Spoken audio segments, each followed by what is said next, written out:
I think we can start. Welcome, everyone. My name is Koldo Kasla. I'm a lecturer at the Human Rights Center and the School of Law of University of Essex, and it's my pleasure to introduce to you a wonderful panel for a very exciting topic, human rights during, against, and after neoliberalism. This is one of our weekly human rights series at the Human Rights Center, and I encourage you to go to our website and our social media profiles to make sure that you don't miss any of the exciting events we have on a weekly basis.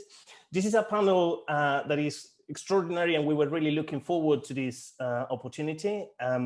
This is an opportunity to think about the relationship between human rights with neoliberalism over the last 40 years, how the two ideas have coexisted in global politics and in our countries, whether there is a conflict between the two, whether they just simply have happened at the same time, and whether there is a future out there waiting for us where neoliberalism doesn't play a role, or perhaps human rights doesn't play a role. We will see from our panelists. Each one of them is going to talk for about 15 minutes. We have Professor Olivier de Schutter, then we're going to hear from Dr. Jessica White, and finally Alana Kembabasi. And then we're going to have about 40 minutes or so for questions and answers. To introduce the three panelists to you, to do it properly and to do them justice, will take me quite a long time. So I'm going to read just a short bio of the three, and I'm going to introduce the three to you, and then we're going to hear from in this order. First from Olivier, then Jessica, and finally Alana.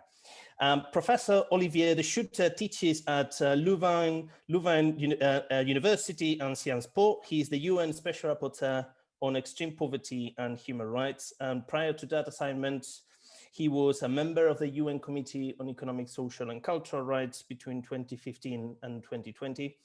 And before that, he was the UN Special Rapporteur on the right to food between 2008 and 2014. Dr. Jessica White is the Scientia Associate Professor of Philosophy at the University of New South Wales in Australia. She has published widely on human rights, humanitarianism, sovereignty and war.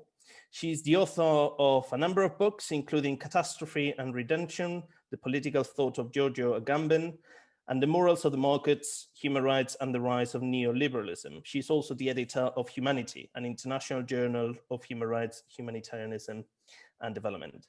And thirdly, we have Alana Kembabasi joining us from Kampala, Uganda. She is the program manager with the Initiative for Social and Economic Rights, an NGO based in Uganda that works to advance social and economic rights through research, litigation, and advocacy. Alana works on issues related to the right to health and economic inclusion and fiscal policy. She has researched public-private partnerships and the right to health, a preliminary human rights impact assessment framework for private actors, and the right to health, and worked on issues of sustainable health financing and macroeconomic policy. So as I said, extraordinary panel. We're going to hear from the three of them, 15 minutes each, and then we're going to have plenty of time to hear from you, your questions and answers and comments. So Professor Olivier de Schutter, the floor is yours. Okay, many thanks, Koldo. And first of all, thank you, of course, for inviting me. And I'm extremely pleased to be in the presence of Jessica and Alana for what I really think shall be a very interesting discussion on a topic which I feel extraordinarily relevant to contemporary debates. Indeed, I think the reflections presented in Jessica White's book, The Morals of the Market, are highly relevant to the debates that we have today in the world of human rights. At the same time, I think what this discussion may illustrate is the immense plasticity of human rights and their ability to be used towards different political ends in the hands of different actors. And indeed, that is not a particularly original remark on my side. Albert Hirschman, for example, in Rival Views of Market Society, had emphasized quite rightly the difference between the use made of human rights in the US context based on the ideas of natural rights presented by John Locke, for example, that he contrasted with the use made of human rights in the French revolutionary context, in which human rights were a source of legitimacy for state power, a mandate that the government had to build a new society on the remnants of the feudal society, and in which human rights were really a way to justify state power. So I think what the book of Jessica White shows, in fact, is how human rights can be interpreted in very different ways by different political ideologies and serving different political projects. And I'd like to illustrate that by trying to discuss three questions that it seems to me the book of Jessica White sheds very interesting light on. But I'd like to relate those questions as asked by the book to very contemporary debates concerning the use of human rights. And the first question I'd like to ask is one that is at the heart of chapter 3 of the book of Jessica White, which is who is in fact responsible for the persistence of global poverty? I should note that the third chapter of the book of Jessica is titled Neoliberalism, Human Rights, and the Shabby Remnants of Colonial Imperialism. And it is a chapter in which she discusses essentially the theories propounded, for example, by the first president of Ghana, Nkrumah, who coined the term neocolonialism to describe the fact that political independence in the global south for the former colonized countries was not accompanied by economic sovereignty, and that as a result of unequal economic relationships, the newly independent countries that had gained independence in the 50s and 60s were unable to really fulfill their right to self-determination. Now, this is still very much a debate that is with us. And we have, in fact, two views on why it is that we still have global poverty to deal with. One view is dating from the work, for example, of Raúl Prebisch, the Argentinian economist who was at the head of the commission, the Latin American Commission, Economic Commission for Latin America of the UN in from 1948 to the late 60s, and the CEPAL, the Economic Commission for Latin America of the UN, had put forward this structuralist approach propounded by Raúl Prebisch, according to which developing countries were facing deteriorating terms of trade, were locked in an unsustainable type of development because they were meant to produce raw commodities for export markets without any ability to climb up the value chain. And this idea of Raúl Prebisch was then later developed within UNCTAD, which he chaired, which he was the Secretary General for starting in 1964. And it was, of course, very much at the heart of the new international economic order agenda of the 1970s. That was really the nightmare of the neoliberals, since it was a statement that developing countries should gain economic sovereignty and particularly sovereignty over the natural resources. Now, there was, of course, in addition to those structuralist approaches, there were the dependistas who emphasized, like Samir Amin or Fernando Henrique Cardoso, that international economic relations were dominated by a handful of powerful transnational corporations, mostly domiciled in the northern countries, and thus those countries, although politically independent, were unable to gain true economic sovereignty. Now, these theses are still very present, and they are today defended by authors such as Ha-Joon Chang at Cambridge University, or by the Norwegian economist Erik Reinert in his book, How Rich Countries Got Rich, Why Poor Countries Stay Poor, which is a fascinating study of our failure to tackle those structural impediments to combating global poverty.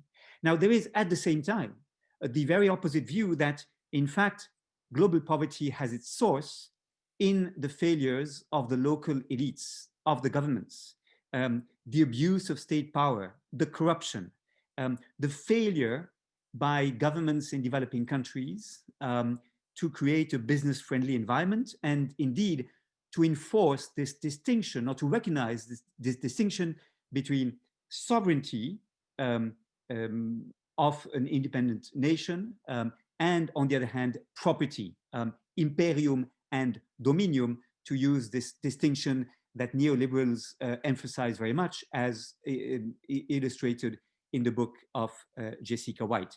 And for example, the book, very popular book by Daron Acemoglu and James Robinson, Why Nations Fail, The Origins of Power, Prosperity and Poverty, is very much making this claim that the real reasons why developing countries are failing is because they are not creating a market-friendly or business-friendly context allowing to attract investment and to reassure, by property rights being enforced, to reassure traders and investors that their rights will be fully protected.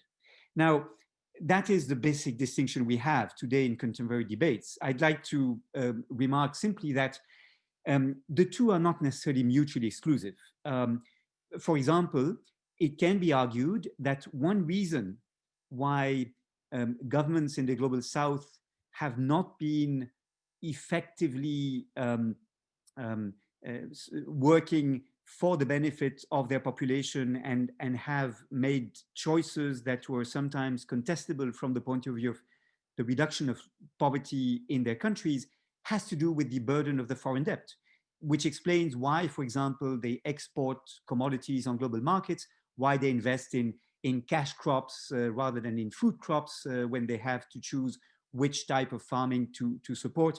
And so I think we should not underestimate the linkages between the domestic political choices that are made on the one hand, sometimes, I fully acknowledge this, detrimental to the ability for the local population to make a decent living, and on the other hand, the international context which may or may not enable those choices to be made.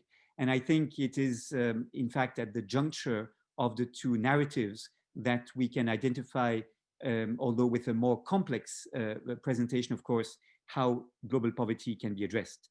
I also would like to make a second remark here, which is that in recent years, human rights have been developing so as to support an agenda for international economic reform that is quite similar to that of the new international economic order agenda of the 1970s.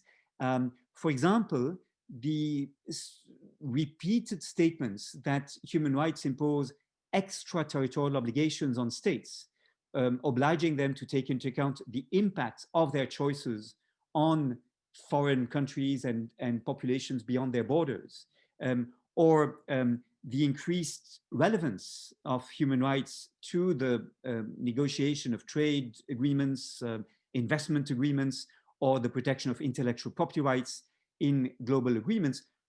Those developments testify to the fact that human rights are currently trying to reinvent themselves in order to be supportive of an agenda of global structural reform, rather than being co-opted by those who present the problem of poverty as the result of failure by the domestic elites in developing countries.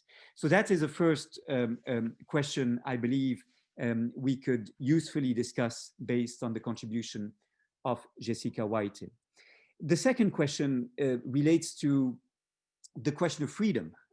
What is freedom? What is it for an individual to be actually free? The response of Friedrich von Hayek was a quite radical one that was very seductive thanks to its simplicity. What Friedrich Hayek said in books such as The Constitution of Liberty in 1960, or his book Law, Legislation, and Morality in the 1970s, was that freedom was independence. One was free when one could make a choice without that choice being directed by anyone else. And it didn't matter to Hayek whether that other person imposing choices on me was an absolute monarch, a dictator, or indeed an elected parliamentary assembly. He did not care where the order came from. The problem was forcing people to act against their will and thereby restricting their freedom. And this is why Hayek, in his later work in particular, starting with the Constitution of Liberty in 1960, emphasized the fact that for a free people, the rule of law meant complying with the common law, the result of the work of courts and tribunals over the centuries. And the reason why this was the only acceptable constraint to individual freedom was because the common law, per definition, could not be political. It was not expressing the will of anyone. It was anonymous, it was blind, it was a result of evolutionary forces, if you wish. So it could not be captured by anyone having won the latest elections. It could not be politicized. Now, of course, that view of Hayek about freedom, although it sounds very radical and thus in a way very progressive, it is in fact deeply unsatisfactory. It disregards not only the real freedom one should be able to exercise by being protected from material insecurity, by having access to health, education, housing, etc. And that is why it is really important not to confuse this independence, the definition of freedom of Hayek, with the real freedom, including the positive rights one should be able to claim.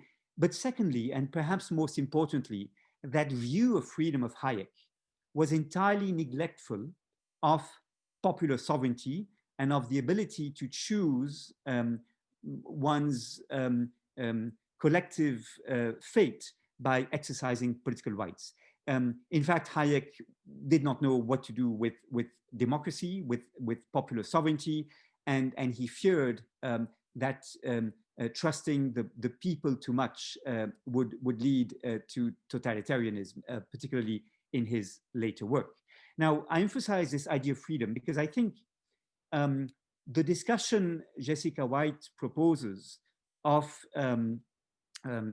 trade and free trade as a substitute to relationships between nations based on war and conflict is in fact very analogous to the discussion of freedom in Hayek's work. More precisely, in the views that the neoliberals entertained about the world order, they saw trade relationships between countries as a way to avoid conflict and war over natural resources. We should allow trade to make it easy for the rich countries to exploit the resources in poor countries unable to exploit those resources themselves. And trade was du commerce à la Montesquieu, if you wish. And it was a source of pacification of the relationships between countries. Again, I should quote Albert Hirschman here in his work, The Passions and the Interests, discussing the early justifications of capitalism, in which Hirschman shows that one of the reasons why capitalism was so attractive was because it did away with passions, with emotions, with pride and honor, and instead substituted to all those irrational thoughts the cold calculation of economic interests. And I think that is indeed the view of the neoliberals, that they contrasted with politics as violent and as the source of conflict. What is really to be emphasized here is that markets are seen as something neutral, as something free, simply because they are based on the free will of those selling commodities and those giving land away to foreign investors, for example, and the investors themselves or the buyers of these commodities, failing to recognize that exchange is in fact always based on mutual coercion, as Jean-Jacques Rousseau had already emphasized in his fantastic pamphlet, The Discourse on the Origins of Inequality Between Men. And I emphasize this because there was a big discussion in the 1960s about economic coercion that in fact preceded the debates on the new international economic order. Remember that when the Vienna Convention on the Law of Treaties was negotiated in the 1960s, there was of course a provision on coercion as a source of invalidity for treaties. And the delegates from developing countries said, well, actually coercion is not simply forcing countries to sign on to treaties under the threat of being bombarded. It also was the result of countries being unable to thrive without concluding certain trade agreements, for example. And there was, and that is almost something on which the Vienna Convention failed, right? Or the Vienna discussions failed to succeed. And ultimately, the compromise that was found was that there's an appendix to the Vienna Convention on the Law of Treaties of 1969, stating that in some cases, treaties that were the result of economic coercion based on unequal trade relationships might be voided as a result. And that is something we find also in Article 32 of the Charter of Economic Rights and Duties of States of 1974.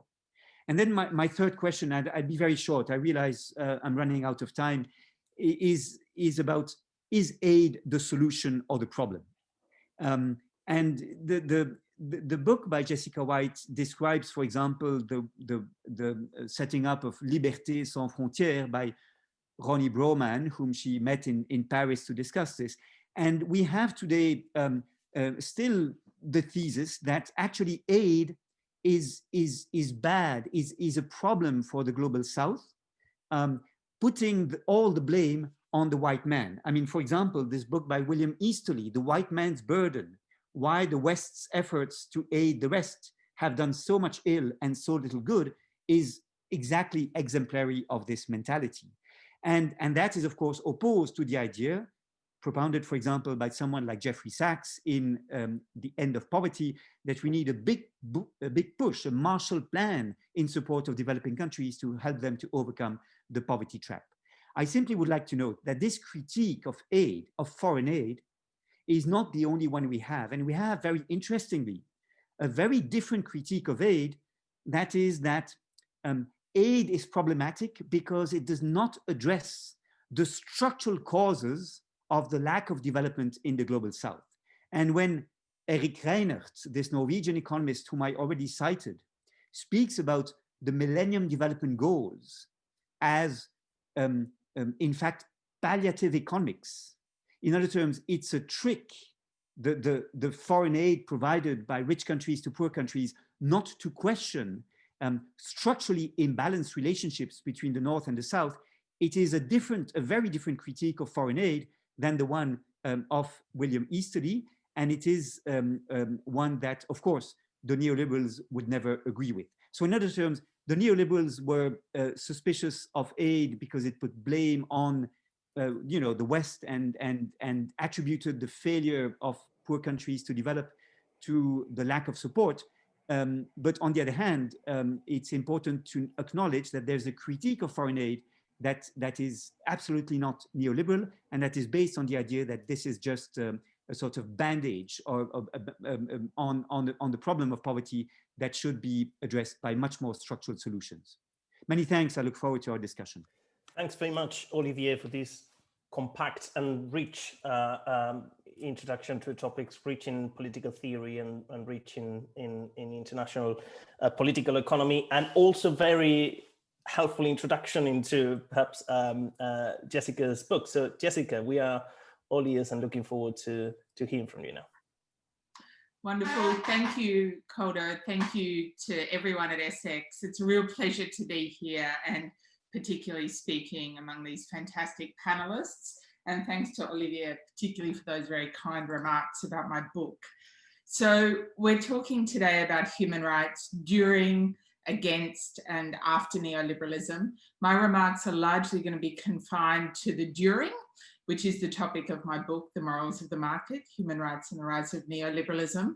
But my co-panelists obviously have an enormous amount to say about the against neoliberalism. And I also look forward to the discussion and the opportunity to talk about the possibility of the after. I personally don't think we're there yet, but I would like to talk about what it would mean to be after neoliberalism. So, to the during. In 1992, the Chicago School economist Milton Friedman was asked about the original purpose of the neoliberal Mont Pelerin Society, founded in 1947. There's no doubt, he replied, that its original purpose was to promote a classical liberal philosophy, that is, a free economy, a free society, socially, civilly, and in human rights. Now, coming from a thinker who described the authoritarian regime of Chile's General Pinochet as an economic and a political miracle, this invocation of human rights appears out of place. After all, human rights NGOs came to prominence in the 70s precisely for contesting the torture and disappearances that accompanied neoliberal shock treatment in the Southern Cone. So according to a dominant view, neoliberal emphases on competitive markets and austerity are self-evidently at odds with human rights. Or as a recent primer on human rights puts it, neoliberalism is one logic in the world, human rights is the other. So my book challenges this view by tracing the overlooked place of human rights, not against, but within neoliberal efforts to challenge socialism and social democracy in the 20th century. The book examines the historical and the conceptual relations between human rights and neoliberalism in an attempt to explain why these two revivals and reinventions of liberalism took place at the same time, and why their trajectories have been so implicated with each other ever since. So the book is framed by a double coincidence.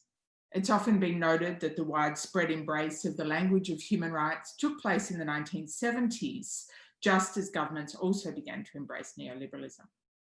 So attesting to this convergence, Milton Friedman's 1976 Nobel Prize in Economics was followed the next year by Amnesty International's 1977 Nobel Peace Prize. But less well noted is the fact that in 1947, when the UN Commission on Human Rights began drafting an International Bill of Rights, a group of economists, philosophers, and historians was gathered across the Atlantic in the Swiss alpine village of Mont Pelerin to consider the principles that could animate a new liberal order. The efforts of the first group resulted in the Universal Declaration of Human Rights, while the latter grouping founded the Mont Pelerin Society, which has been aptly described as the neoliberal thought collective. In 1947, the divergences between these groupings were more significant than their convergences. Both were concerned with threats to dignity and liberty in the wake of World War II, but as Olivia was suggesting, these were very plastic conceptions, and the human rights delegates, among other things, adopted an extensive list of social and economic rights, while the neoliberals depicted state welfare and planning as totalitarian threats to what they called Western civilization. But when a distinctive and powerful version of human rights began to be advocated by NGOs in the US state 30 years later, earlier attempts to enshrine rights to housing, food, education, and medical care were largely supplanted by a narrow focus on civil and political rights. And in some cases, particularly the Liberté Sans Frontières case that Olivia mentioned, outright advocacy of market orders. Now, this version of human rights became hegemonic alongside a neoliberal assault on both the welfare state and post-colonial attempts to restructure the international economy in the interests of global equality. Human rights became the dominant ideology of a period marked by the demise of revolutionary utopias and socialist politics, and the belief, succinctly expressed by Margaret Thatcher, that there is no alternative. The economic transformations of this period were stark, from the rise of austerity and the retrenchment of state welfare provision to commodification of public services and growing indebtedness. So consequently, critics of neoliberalism have honed in on its economic agenda. But I suggest that we can't understand why human rights and neoliberalism flourish together if we view neoliberalism simply as an economic doctrine. So what then is neoliberalism? Neoliberalism is commonly understood as an amoral economic ideology of free markets which subordinates all values to an economic rationality, configuring the human, in Wendy Brown's words, always, only and everywhere as homo economicus. But such accounts of the amoral economism of neoliberalism miss the distinctive morality that was central to its rise.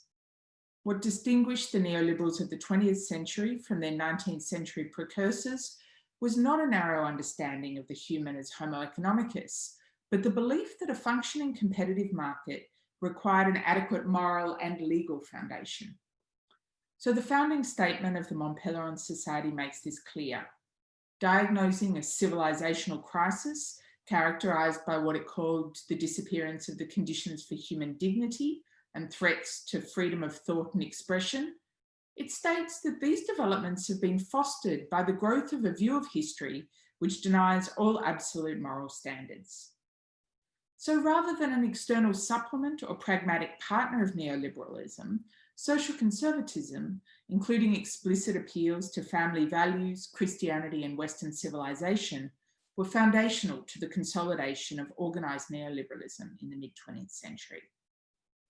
Friedrich Hayek, the Austrian economist and political philosopher who founded the Mont Pelerin Society, provided one of the clearest accounts of the morals of the market in his late work, Law, Legislation and Liberty. Evoking the fall of Rome and the thesis of its great historian, Edward Gibbon, who attributed that fall to the decline in ancient virtue, Hayek warned that whether or not Gibbon was correct about Rome, in his words, there can be no doubt that moral and religious beliefs can destroy a civilization. For Hayek, the demise of the morals that sustained a market order threatened his own civilization with destruction. Hayek's account of morals was deeply functionalist. The morals of the market, he contended, function to sustain the only order that embraces nearly all mankind, the competitive market order. This order, he believed, required a moral framework that sanctioned wealth accumulation and inequality, promoted individual and familial responsibility, and secured submission to the impersonal results of the market process at the expense of the pursuit of collectively formulated ends. Given that moral rules exist to support the market order, Hayek urged, in his words, that conduciveness to that order be accepted as a standard by which all particular institutions are judged. This market conduciveness gave the neoliberals a criterion for assessing claims to human rights. To the extent such claims supported market relations by protecting property or the freedoms of foreign investors, for instance, the neoliberals actively promoted them.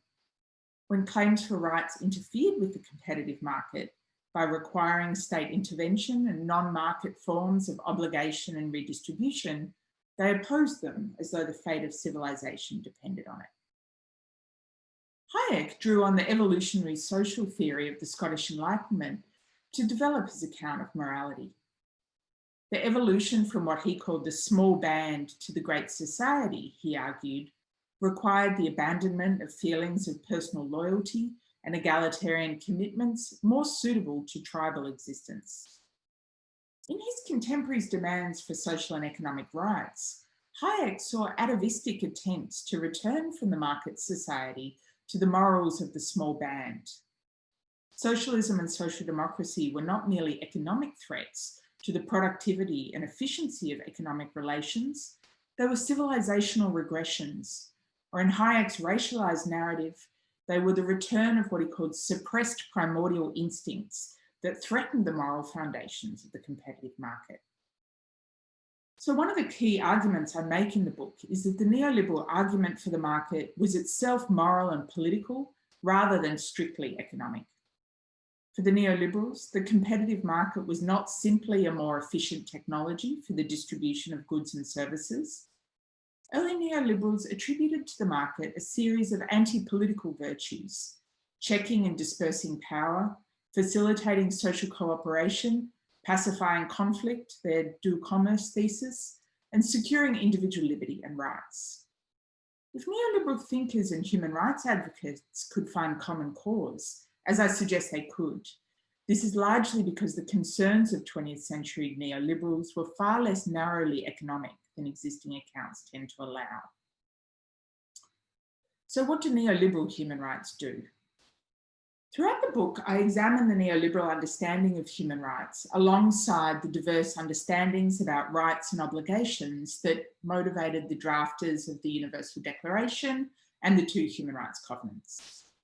For the neoliberals of the time, these documents' enumerations of rights to social welfare and national self-determination were threats to the market order and to Western civilization. Yet I also show that despite their horror at what they called the collectivism and the politicization that characterized the human rights process in the UN, the neoliberals didn't turn away from human rights. Instead, they developed their own account of human rights as moral and legal supports for a liberal market order. The neoliberals saw human rights and competitive markets as mutually constitutive. In his best-selling polemic, The Road to Serfdom, Hayek argued that all claims made on behalf of individuals can be attributed to the rise of the commercial spirit. The ideas of 1789, he wrote, liberty, equality, fraternity, are characteristically commercial ideas, which have no other purpose but to secure certain advantages to individuals.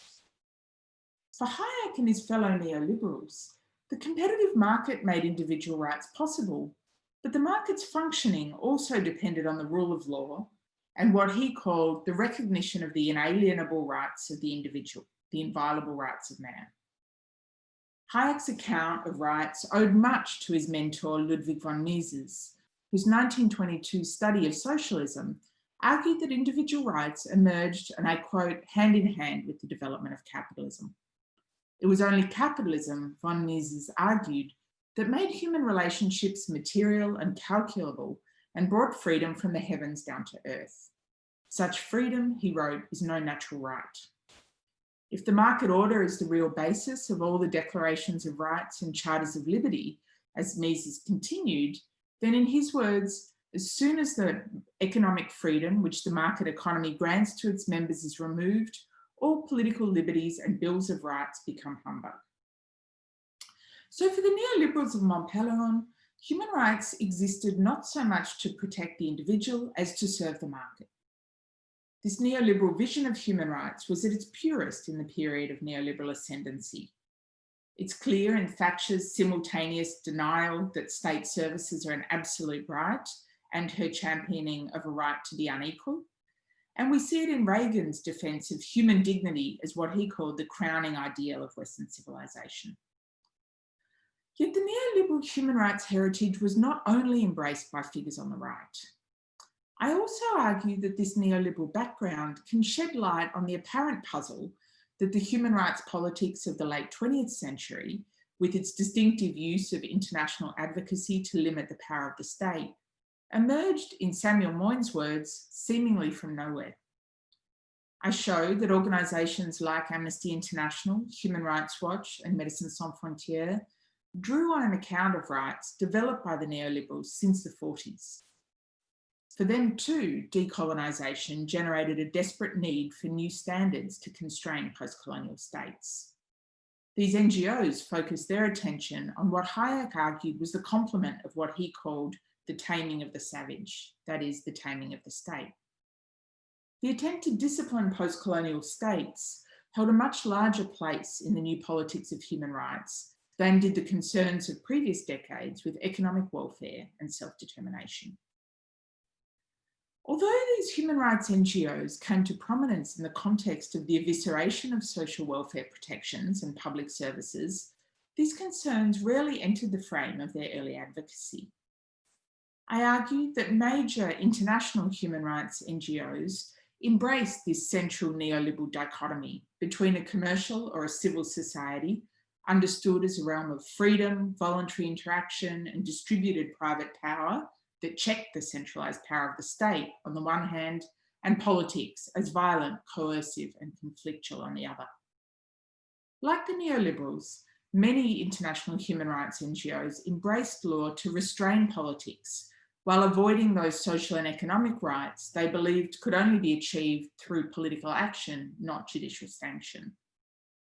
The methodology of many human rights NGOs, as Kenneth Roth of Human Rights Watch notes, consists in the ability to investigate, expose and shame, which involves identifying a particular violation, a specific violator and a clear remedy.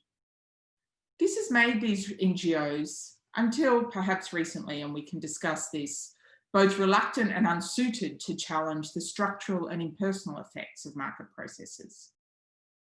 Then, as today, human rights were a product of political struggle. What I call neoliberal human rights are not the only form to have existed historically, and today's human rights campaigns don't necessarily further neoliberal ends. Yet I do contend that the neoliberal contribution to human rights has been far more widely influential than most contemporary human rights defenders would like to admit, and not only on the political right or in the halls of power. Without coming to terms with that influence, social movements and struggles that wield the language of human rights to contest neoliberalism may find themselves strengthening its hold. Human rights, I suggest, are not necessarily against neoliberalism. Thank you. Thanks very much, Jessica, for this, for your words, and which I'm sure have prompted many questions, certainly on me, and I'm sure also on the audience. I would perhaps pick the last reflections there, where you touched on the beginning of the work in the last few years on economic and social rights by many international NGOs and national NGOs, and that gives us an opportunity to hear from Alana, from her experience as a practitioner doing research and advocacy on economic and social rights in Uganda. So I wonder, Alana, what you have to say from that perspective. All yours, Alana.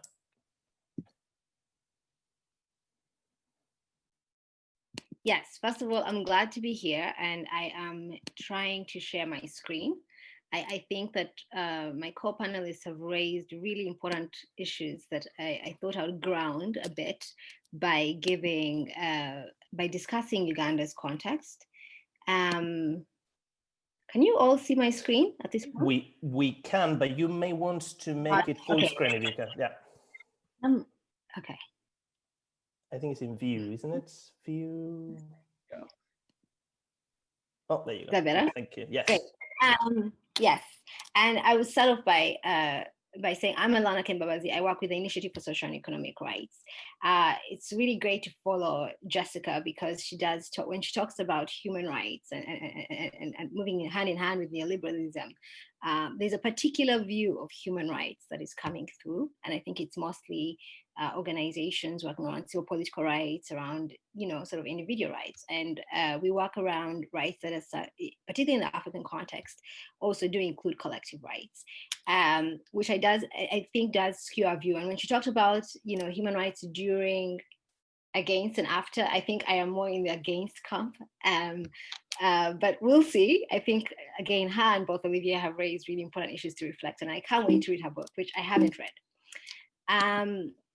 And I wanted to talk about neoliberalism as I understand it, which is this idea, like the co-panelists have said, of freedom tied to a free market and sort of market fundamentalism, with absence of a strong state regulation, free market trade, strong individual rights like property rights, a reduced state role, particularly around things like social services or interventions to redistribute wealth, but at the same time, a strong state role in terms of things like preventing nationalization of natural resources or pushing for privatization. And I do agree with Olivia when he talks about the fact that you can't blame it all on aid agencies. So there is complicity within the leadership of the country. So and again, a vacillating commitment to meeting, I think, certain basic needs. And when you look at Uganda's context, Uganda is in East Africa, for those who are not aware. We see a lot of this. So we see, just like many societies across the globe, strong focus on economic growth, on where there's lowered inflation, foreign direct investment. Are we reducing official poverty? A lot of liberal discourse around wealth concentration, but we also see a lot of poverty, a lot of economic inequality, and as a result, insecurity, a lot of underemployment, and impoverishment of section of the population, and an increasingly militarized state in the face of resistance. And when it comes to economic social rights, we see that they're often sublimated in the market, and this has negative consequences, as I will discuss. Again, other ways has been priority on capital accumulation, on pleasing investors, and I'll talk about this within a separate context on social protection. But for example, you know, we subsume issues around what the workers might need to issues of growth and competitiveness, and adherence, a very strong adherence to privatization and export-led development. We like to say our president, and it's in our national development plan and our policy, we are a private sector-led economy. We're very, very obvious about that. We've seen increasing privatization of infrastructure, of health, of education. And as a result, we see that social services then reflect a new class division where it's private for those who can afford and the poor go to the public, which really struggles. A growth of PPPs and concession of financing against a reduced role of the state. And I had talked a bit about the growth. I haven't talked a bit about this, but a really huge growth in inequality. And when you look at our budgets and how this plays out, it's the same. You'll see that social services, health, education, water are the underfinanced sections of the budget. And when it comes to food, we had a really snappy slogan, securing food security through the market. And this started in the 90s, right from the poverty eradication programs, plan for modernization of agriculture. And we saw this shift where there was, again, increasing focus, like Olivia said, on cash crops, on providing inputs to farmers, to large-scale agriculture. At the same time, 11.8% of the population could not afford 2 meals as of 2014, and which was the last time I think we were really measuring this. And this has definitely gone up because food insecurity is a thing we're grappling with. But again, the idea that you will see this, we've seen a reduced role of the state and a redefining of how we traditionally addressed this issue, both before colonization and after colonization. And in education, we have seen a systematic underfinancing of public schools, the high pupil-teacher ratios, poor quality public schools, and a move towards public-private partnerships in education. We have a report which you all should check out, and just increased private schools. If you look at how many private schools were there, particularly under this current president who's been president for like 30 years. But in this current regime, the number of private schools have just shot up. And one of the things my dad was explaining to me that when this current government came to power, it was like, let's open it up. You know, the market will be the solution here. Why try to provide education for all? That one of the ways we were often told, both by donors, but I think also our leaders have drunk this Kool-Aid, is that there's a more efficient way to do it, and the state is not that way. So let's give it the market that we can safeguard and get some of these freedoms and rights through the market.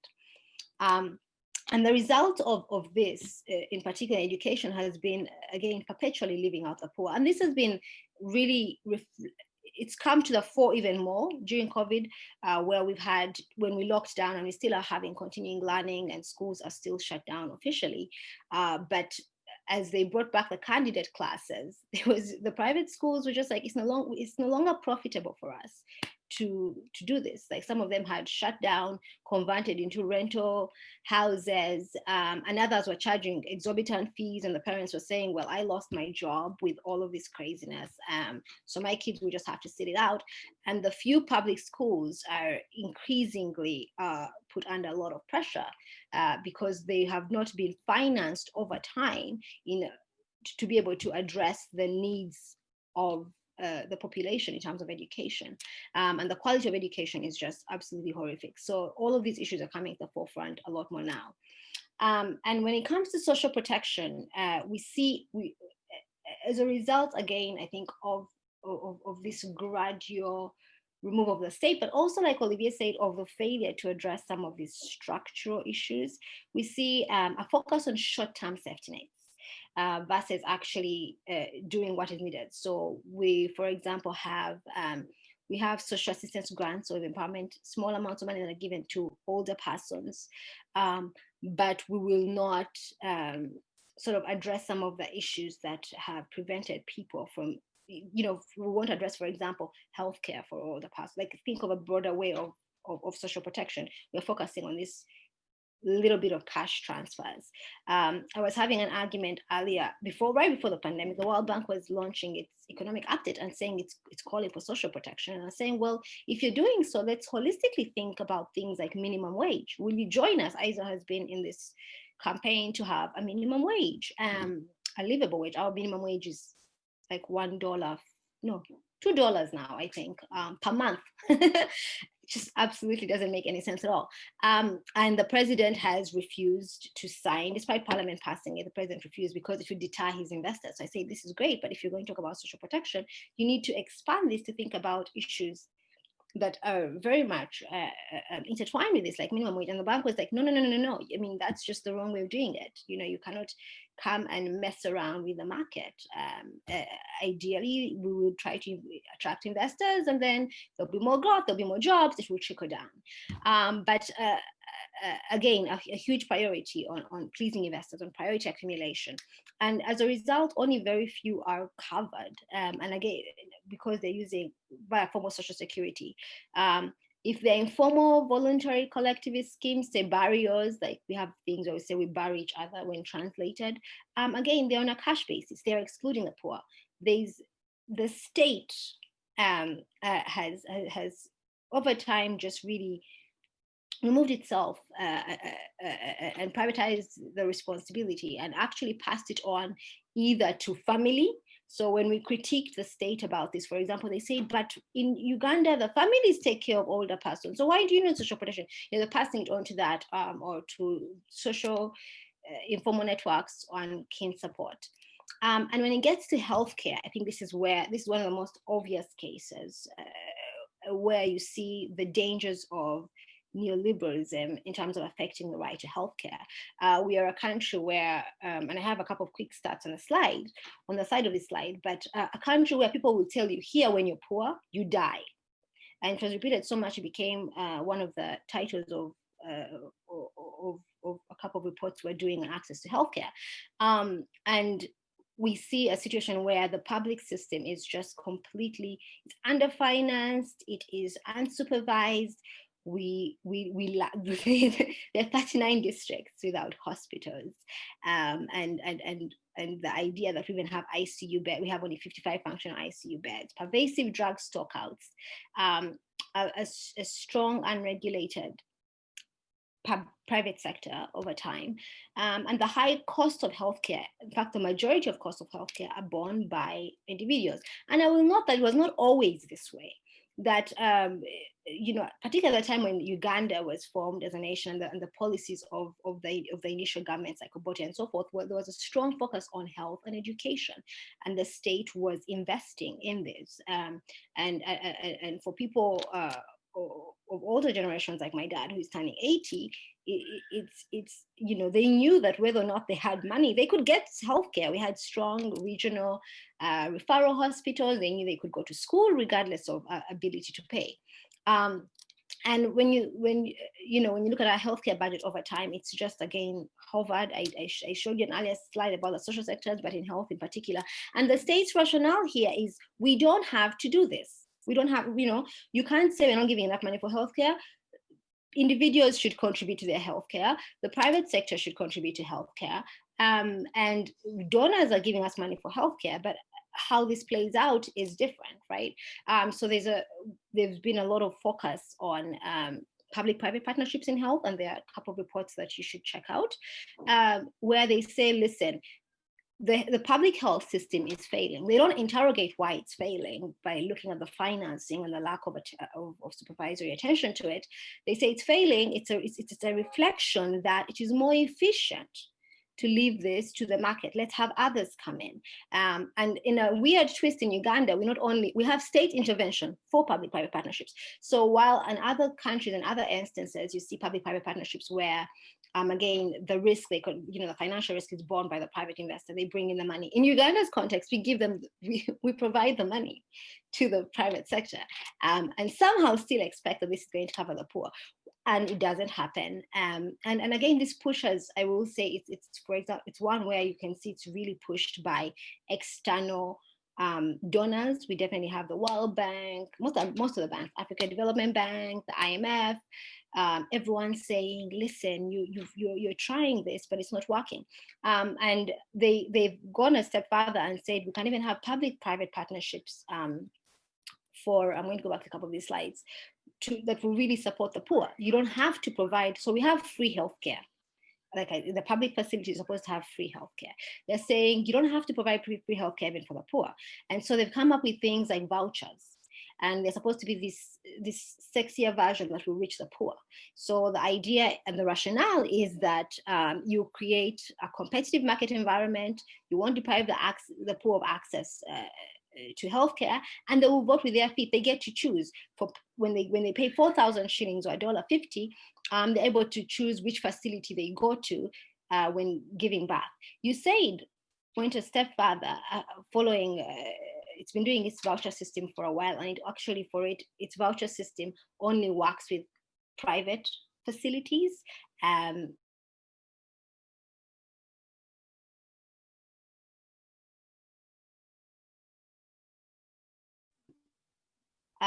Sorry, can you still hear me?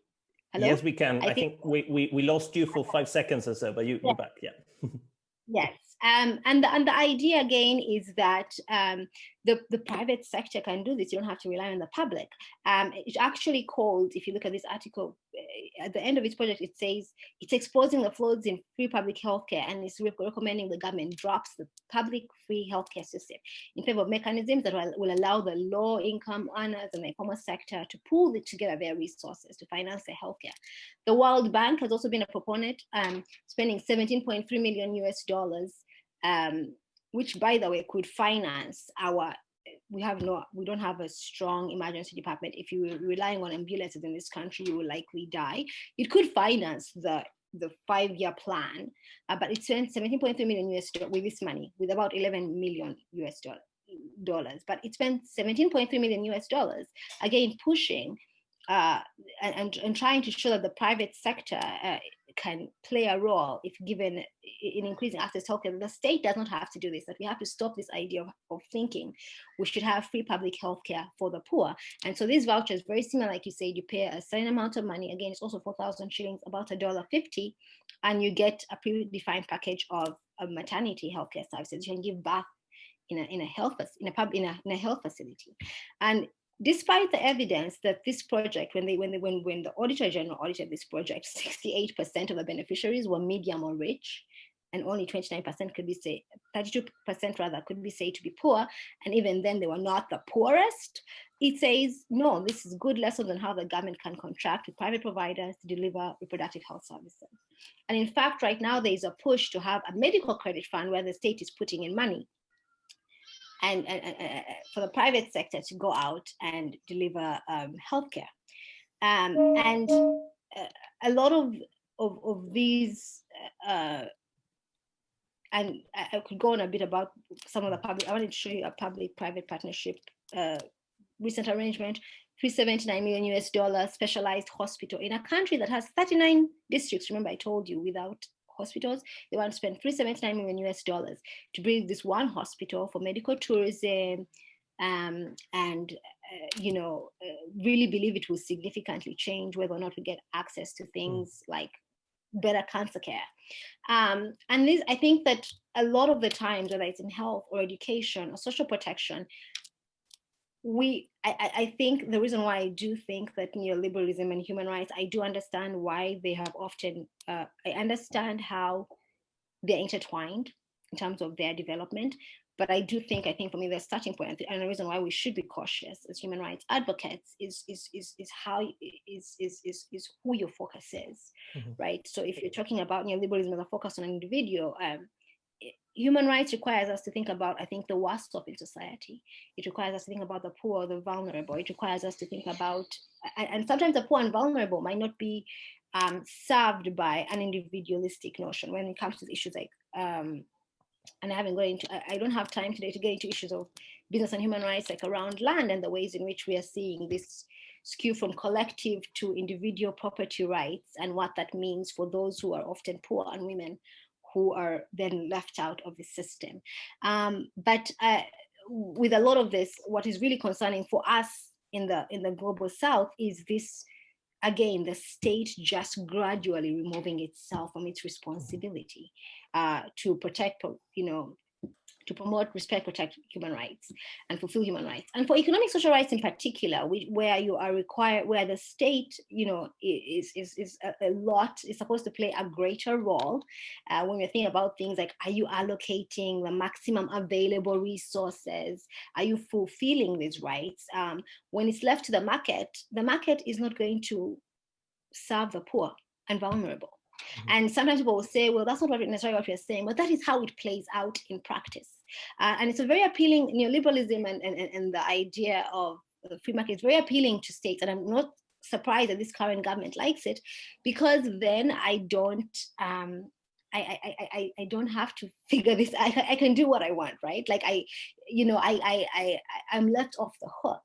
And in our case, when it's foreigners, and people talk a lot about maybe, if the heart of neoliberalism is also about freedom and choice, then the state, maybe looking at the circumstances, could decide that this is what works best in our context. But I actually disagree with Olivier in that I think aid has a definite disproportionate influence on how our policies play out, on how decisions are made. When you engage with some of these negotiations, for example, around the bank, to be like, well, we don't tell countries what to do. We sit and negotiate and tell us what to do, but that's not exactly what happens when you ask people, and I have asked government officials, what is the rationale for these PPPs in health that are just, are failing, like the voucher project, we told us it is failing.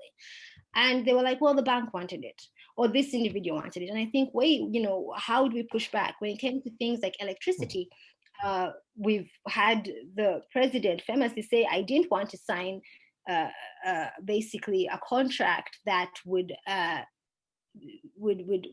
sort of PPP arrangement contract that with concessionary financing that would mean that we have very high tariff rates for electricity, and as a result, the health facilities, the places like my father's village where there's just no electricity, and those who have it are dealing with very high rates. And he says, this was not the way I would have played this out, but this is what the funders at the time advised me was the progressive way to do it, because it's unsustainable. And these issues also continue to play out when we think about issues.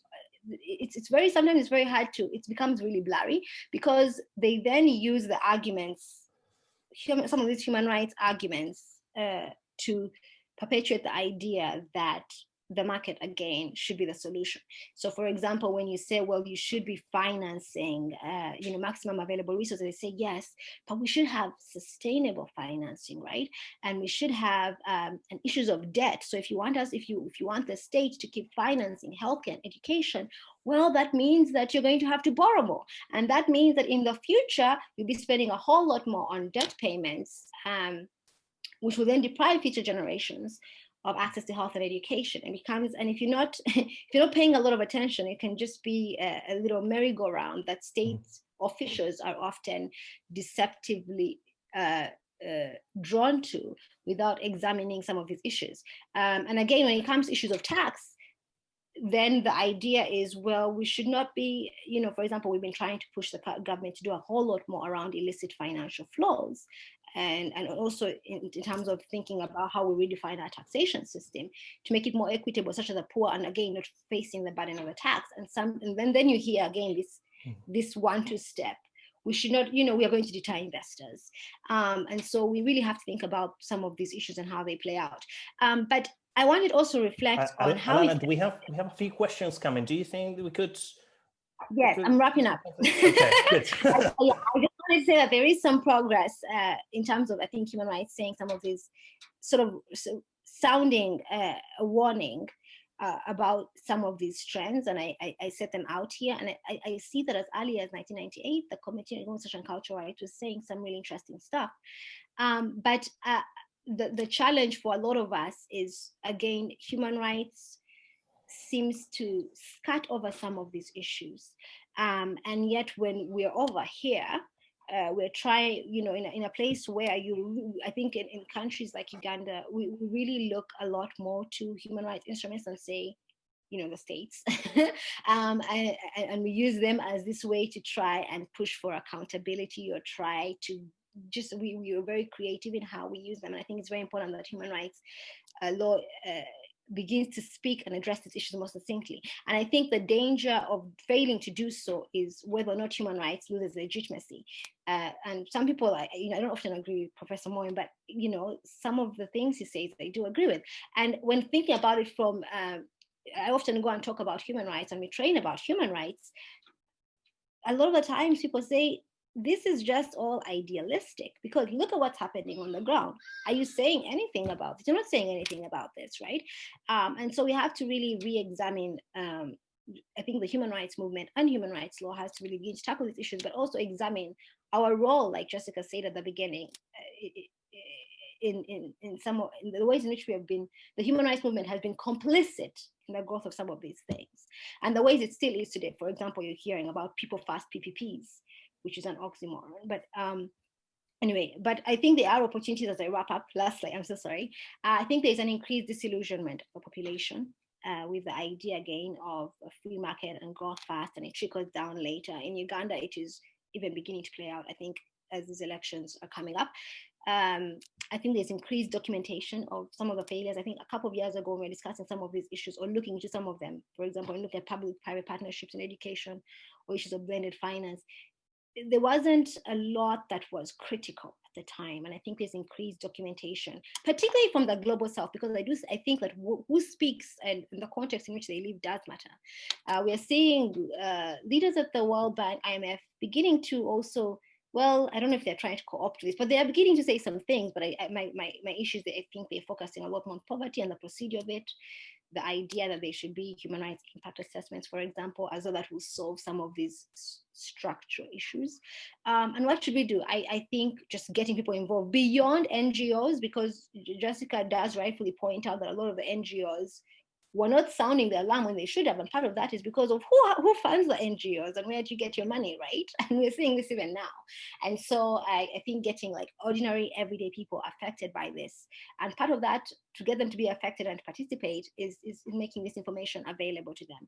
Having them understand that, listen, when you don't have drugs at your health facility, this is the backstory.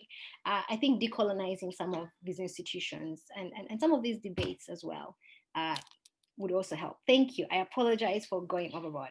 Thanks very much, Alana, for showing us what you can do with economic and social rights and the normative framework of human rights and the tool of human rights for social justice in a country like Uganda. I think the three of you have complemented the panel, have very complementary interventions in this panel.